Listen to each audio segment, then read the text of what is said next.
Hive is doing busing and shuttles to Midtown. So we're all about supporting. Get us info about that. I'll get it out there. Yeah, absolutely. Sure. We got to spread the word on that. Definitely. American Express is our partner. So they're very into. Oh yeah, they do the small business thing all the time. Yeah, absolutely. Saturday. Yep, with open and all that stuff. Yeah. Which is funny because almost every place that you go to now has dropped American Express. Yeah. They don't want to pay the fees. You got to wonder why. They don't want to pay American Express fees. Right. That's how I expense stuff. And you know how many times I've forgotten to pay for like client dinners because I put run up a $300 tab. Yeah. Don't take Amex. I put it on my debit, then I forget. Right. Nice. Yeah, I know. Stupid sales guy. Is that why you're sitting here, not somewhere else? Yeah, exactly. That's why you're the best sales guy ever. I am. So I mean. So what's on the horizon for D-Hive? Like, you just had that whole thing that closed out last Monday, and I was actually kind of bummed about the timing and how it worked out about having you in here. With that next storefront opportunity. I mean, so what is that cycle like, and what what's on the horizon with D-Hive that people should be paying attention to? Because I also noticed you guys do like walking bar tours, and pub crawls around the city and organize that kind of stuff as well. So I want you to do the hell yeah. He did the top 10 dive bars of Detroit. Oh, that would be. That's right. Yeah, I want to hook her up with if they do the pub tours. That'd be phenomenal tie-in. Lady. So Jeanette Pierce is one of our partners, and she was inside Detroit before D-Hive came along, and we took 10,000 people on tours last year. Wow. And to change somebody, their whole view of Detroit changes once they take a tour. Right. So they come in, they're like, oh, would you work in Detroit? Would you live in Detroit? No. Then they take a tour and they're like, oh my God, I had no idea. So that's a huge part of what we do. It's not just guys sitting around pouring gin in their soup. No, thanks, Mr. LaDuff. It's so. I wanted to move. That was when I was the year before I got married. I wanted to move down to one of the lofts. It was a 2,700 square foot loft. You could play roller hockey in. No, Gino's Pizza, not Gino's. What was it? But I didn't pull the trigger. It was like one of those, like, where am I going to park? Where am I going to buy milk? Where am I going to? Even though I don't drink milk, I said, where am I going to buy milk? But it's so funny how like the goofy stuff that goes through your head, like. Well, I think people they think that, but then once you're down here and you take a tour, you realize, oh, it's not that difficult. Sure, like you can make it work, and there is actually a quality of life living in the city.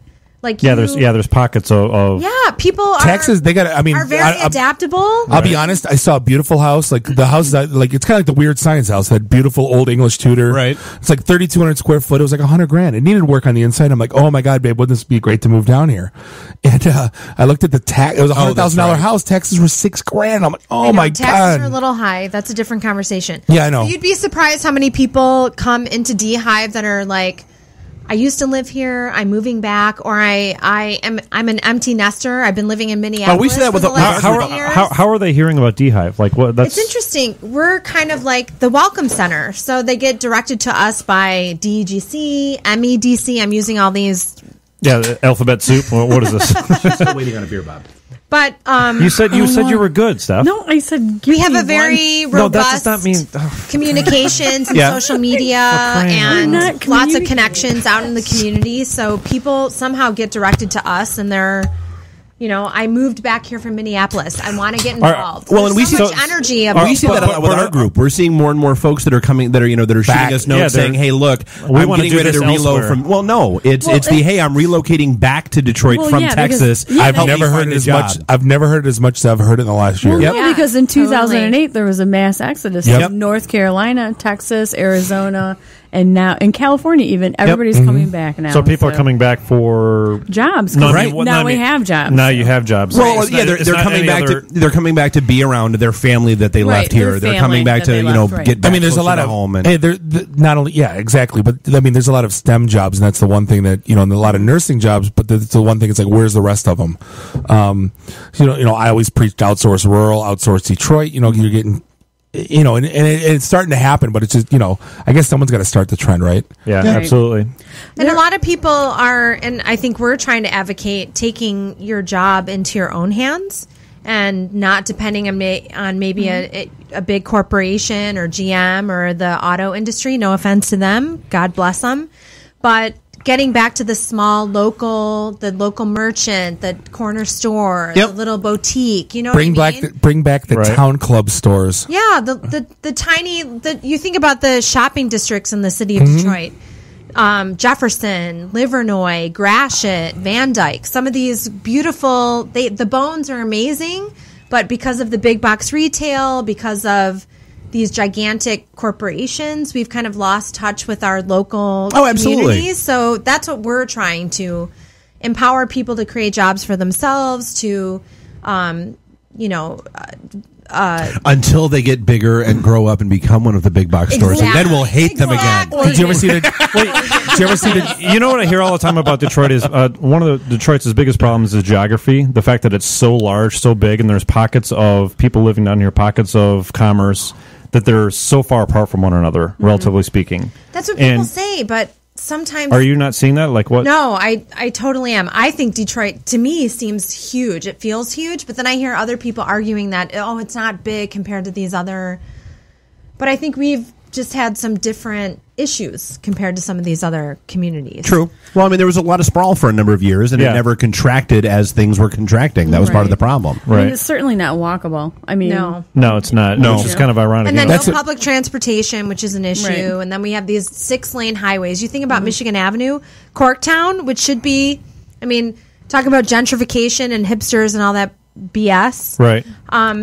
But it's like a 6-lane highway. It's worse than Woodward. Like how? Yeah, I mean, exactly. You're playing Frogger trying to get across the street to go to Atlas. It's like you're going to take your kid in a stroller across that. Yeah, right. Well, there used to be streetcars, but GM bought them all and destroyed them. Exactly. Right. Correct. Was that a conspiracy theory? No, that would happen. That's documented. Yeah. So we are up on a break. We're going to talk to April Moore from D-Hive. We got Steph here from Secure 24, and this is the IT and the D Show. We will be right back. Woo! Oh, I gotta go. You like rap music? Yeah, I like rap. You like rap music? Well, turn around real slow then. I'm from the Rap Coalition of America. Take that gun off and throw it over there. Throw the gun over there. If you like rap music so much, how come you ain't smiling? I'm smiling. Smile real big. Now let's do a rap together. Yo, baby, yo, baby, yo. Yo, baby, yo, baby, yo. Say ow. Yeah, ow.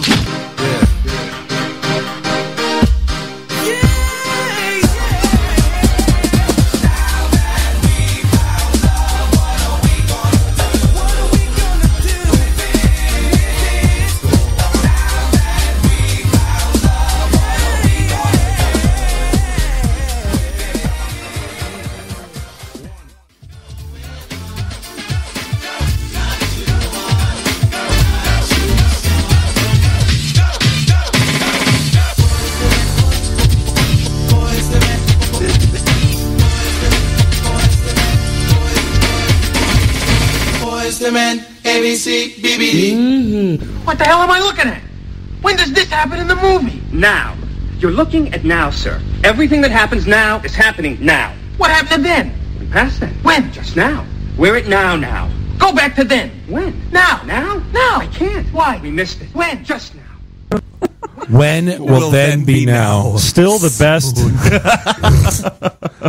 This is the IT and the D Show, Raw Radio X Studios. We're back, thank God. Russell Industrial Center in beautiful Midtown Detroit, Michigan.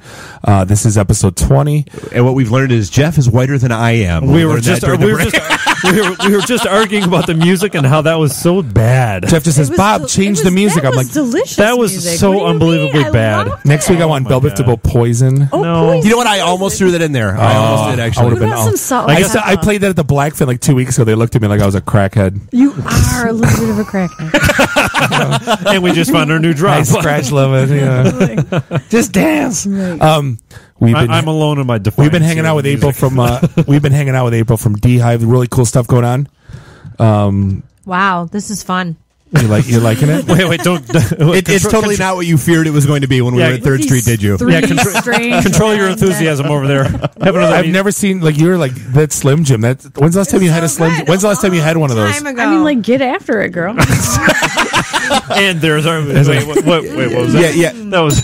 We're also yet again reasons why we need to have IP cams in here. That's right. We're also joined by recruiter rock star Stephanie Goodrich from Secure 24. Hello. And you had some fun topics you wanted to talk about today, didn't you? Yeah, I mean, I think the topic was how not to get hired. It's real easy. I mean, well, and it's funny because don't you have to try really hard? Thanks for joining us. Right? Yeah, and we're at a break now. No, so the last time you were in here, we actually started talking about the whole holy crap, someone's mom came to the office. Oh, for sure.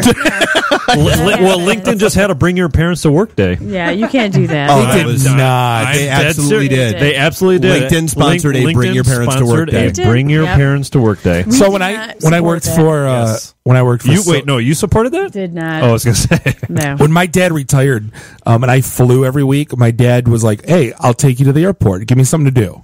I'm like, "Great." And then all of a sudden, your dad was your he was my chauffeur. Yeah, he was. He was my Bob's dad was Uber. He was my Uber. But then the fact is he for hire? Probably. Sure. Oh, fantastic. But the problem became then he started getting involved with my itinerary. And I'm like, no, just I need to leave now. Come back then. He's like, why don't you leave he's German immigrant. Why don't you take the earlier flight? Yeah, exactly. We leave at 10 and then we beat the traffic and then you get to 2. And he doesn't talk like that. I'm just pushing it. But he was like, everyone thinks he does talk like that. I couldn't imagine getting my parents involved because he started like, Dad, just let me do my job. You're just like, thank you for helping me. But like, I couldn't take your mom to work. Like, why aren't you pushing that button? Like, what did you? Like, I don't want my mother over my shoulder. Like, why would you bring your mom to your interview? Like that. Jeff, why isn't that website responsive? Mom, go away. Right. What's the any key? Yeah. What? Jeff, what's wrong with that website? Bob and Dave, shut up. Exactly. But so, anyways, in that same vein, though, I mean, there was a whole like article that came out about why college kids aren't able to find jobs now, correct. and not only is it because they're bringing their parents to their interviews and their salary negotiations and all that kind of stuff, but also because they don't have any soft skills. For sure. We've raised an entire generation that doesn't know how to talk to people. It's like they don't know getting a cosign for a loan. That was a big article today on like the kids coming out. I read. I was bouncing around reading articles and they're like they have the skills. The proper skills, but they don't have the soft skills. They can code, but they can't talk to people. Right. They can, Well, that would be anybody in IT, though. I mean, truly. That's why Detroit Net exists. Outside of present company excluded, of course. We're the other kind of geek. Right. Well, that's the difference between a geek and a nerd. Right. Yeah, I would agree with you, though. But, I mean, I think the nerds are the ones that you want, though, because those are the people that are going to kill themselves to get the job done, right? Well, yeah, I mean, they're so committed. The world needs basement. They're so eager to please. Yeah. The world needs basement-dwelling Laszlos that they do nothing but bang out code 20 hours a day. I think that's indicative of any industry, though. For the building industry, you need the guy pounding nails. Is there a nerd sales guy? No, you could be a nerd in any industry. I mean, I have an SE. Yeah, for sure. Yeah, there's a nerd in any industry. But I think, when you say like the basement dweller, like they're building houses in my neighborhood. You need the cement guy. You need the cement guy. You need the cement guy. And you need the architect. I mean, that's a specialist. I wouldn't say that a specialist is the same as a nerd, though. No, I no, but the basement dweller guy that punches code. It is. I see your point. It's there's a difference between the cement guy that he can pour a basement. The planner guy and the doer guy. The doer guy is the one that you want. Those are the guys that are my friends, anyways. That I make my friends. Right. Yeah. The high. The people that do the work. I mean, because those are first of all the most interesting people. I think because what still waters run deep, right? So you get to find out all their weird quirks and find out what makes them tick, and then those are the people. There's nerds in any industry, not just IT. And you're the first recruiter to ask us for a .NET developer. We didn't even know they existed. And you're like, what's .NET? By the way? What? Yeah. Like I asked as a friend, by the way, not as a colleague. I don't know if you want one that's on the bench right now. Like that was kind of our. Yeah, it's like an open-ended question. Hey, do you know anybody that knows Java? You want me to be 100% honest? I just didn't want to do the work. April. That's it. If you have anyone that wants to say like, hey, I got an anthropology degree and I can't find a job. I'm just being, But what I'm saying is, she's like, actually, there's somebody in the Hive that wanted to open. Actually, I have an anthropology degree. Did I say that earlier? But like .NET development, there's not a recruiter in town in the IT space that is not looking for one. Right, and I know mobile dev. Can you guys explain that .NET development? I don't understand. It's .NET is a coding language. Yeah, so just you've got Java, .NET, .com or .NET is a Microsoft software code. Yeah, Visual Basic, Microsoft thing. Yeah. Yeah, you'll also hear like C# or anything like that. That's okay. Yeah, you don't have to. No, you don't have to. I don't understand. I play along. Actually, Dave and I really don't understand either. We just play it on TV. Right. So .net, interesting. That is the. Well, that's one of the. Yeah, there's not a mobile app dev. Java's coming back. Mobile app dev. An iPhone app developer. That's essentially everybody's what it's looking saying. for all of the iOS developers, all of the Android developers. I mean, that's the biggest, hottest thing too. But I mean, you have to have the fundamentals in order to accomplish that, though. But I mean, it is what it is, right? Well, that's when I said like I can't find a job. I got an English major and I can't find a job. Well, you might want to just go that way, like because there's work. Say why?